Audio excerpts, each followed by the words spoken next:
I want to welcome my audience to another video where, excuse me, let me get some of this lighting correct. This lighting is not what I want it to be. All right, there we go. That's so much better. So much better.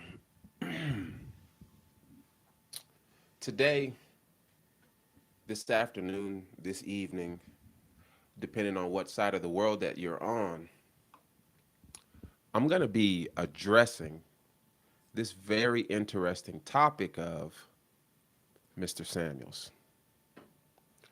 Um, I want to take some time to address this issue because this year for Mr. Samuels was such a monumental year because of the alliances that he was making. When a man passes away and questions begin to be asked, why do you think that his passing away happened at this time? And of course, as a man of faith myself, I believe God took him at this time because we are we are witnessing a string of murders, deaths of very prolific black men. I mean, we can run the list down this year. We can run the list down. We can begin with Mr. Samuels,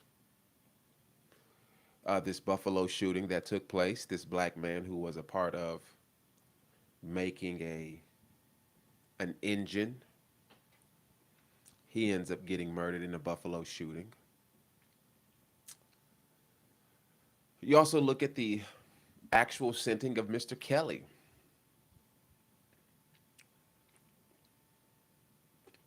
We look at Mr. Cosby. We look at you can also notice the attack on Dave Chappelle. Hell, Will Smith and Chris Rock. These are all incidences that have taken place that mean so much for black men. Underneath it all happening, it has so much for black men at the root of it. You see, when we have something like Johnny Depp and Amber Heard, these are issues that are generally considered women or men issues. But when something like this happens with black men, this is speaking specifically to black men. Now, Mr. Samuels was making connections in the manosphere with very polished, successful, impactful influencers in the black manosphere. That, in one sense, I mean, the plans that he had for himself and the other men were very lofty goals. These are the things that's at stake when men like him are taken away. When men like him are taken away, certain plans that were probably in the works maybe will not be manifested or will not come around the way that he wanted them to happen. But I'm going to tell you one thing that it does. What it does is we lose some type of steam. We do lose steam, but we do march forward. We do march forward. Mr. Samuels, like the black image of men, listen, there are several black men that are still alive, like the Honorable Minister Louis Farrakhan, men of consequence all over this planet who are working in the name of improving the life and the image of black men, the standard of black men across this globe, young and old. So I want you to understand that with the loss of this life, it happens at a time when black men are on the rise. Black men are on the rise. It's not like it's the end of all the things that are happening for black men. No, of course not. Of course not. But I do want you to understand that this world cannot stand a polished black man. Cannot stand it. Big shout out to Kevin Samuels and the work that he did, because it's unfortunate that I just got a chance to know the man, because the several years of work that he did, I was oblivious to it, and I wish I could have been able to learn about him earlier, because he was an extremely dynamic man. But you know, God is all wise and he knows everything. The black man's image across the world is we're in a day of self-correction. Mr. Samuel said that 2020 is the year of self-awareness. I agree. It's awesome. That was the theme that he was on. I say it's a year of self-correction. The market is correcting itself. The housing market is correcting itself. As a result of the passing of Mr. Samuels, it is now on the mind of several black men, the relationship dynamics of the black male and female. I mean, I was just at work a few days ago, and I was just listening to young black men speak about what men want, what black women want. And I smiled because I don't think there was ever a time like this in the last couple of years where men were just so on the edge to speak about the issues of men and women. This is a win. And I need the men out there and women out here to understand this is a win.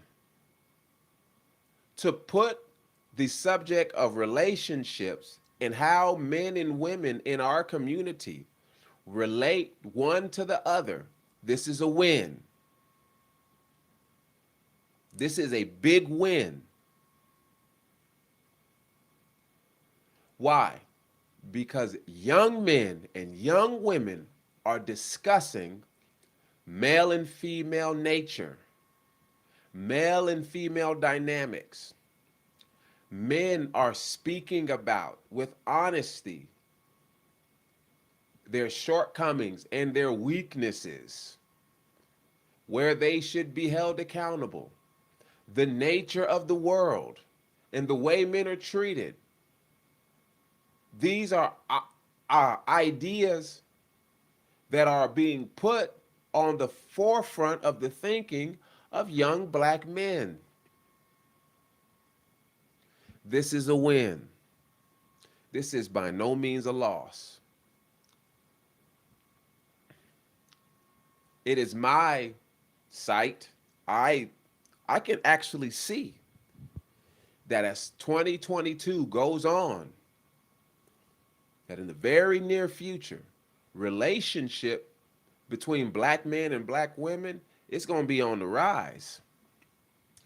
There is no going back, ladies and gentlemen. There is no going back. This man came He made his impact, and now he did his work. This man's work was to polish up the talking points.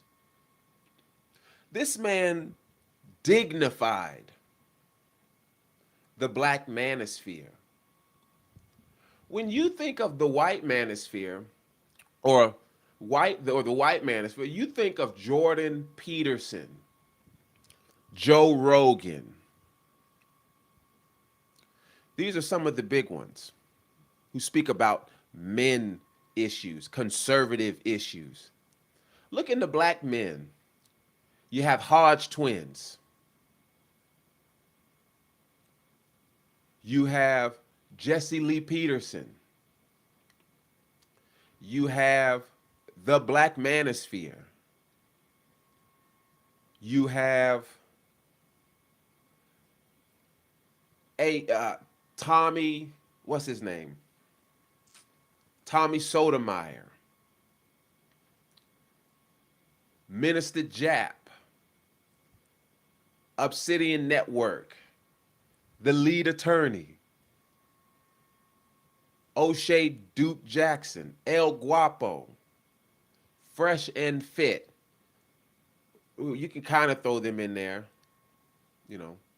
But I'm talking about black men who are from and born in the United States of America.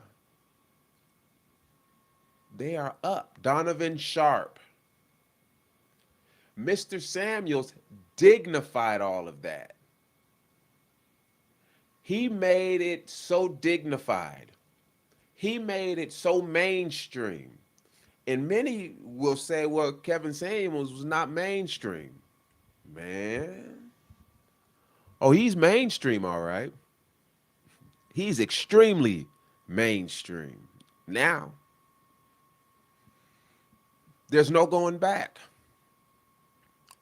There's no going backwards. It's only going forward. This man raised the bar so high, and he's put what he did in his college days, he did that on a whole new scale. Shout out to Mr. Kevin Samuels for the work that this brother did. He literally was, I can't even really compare him to Martin Luther King because he was so dynamic in terms of relationships. This man spoke about relationships and the relationship between black men and black women. It's now on the minds of our people, and there is no going back.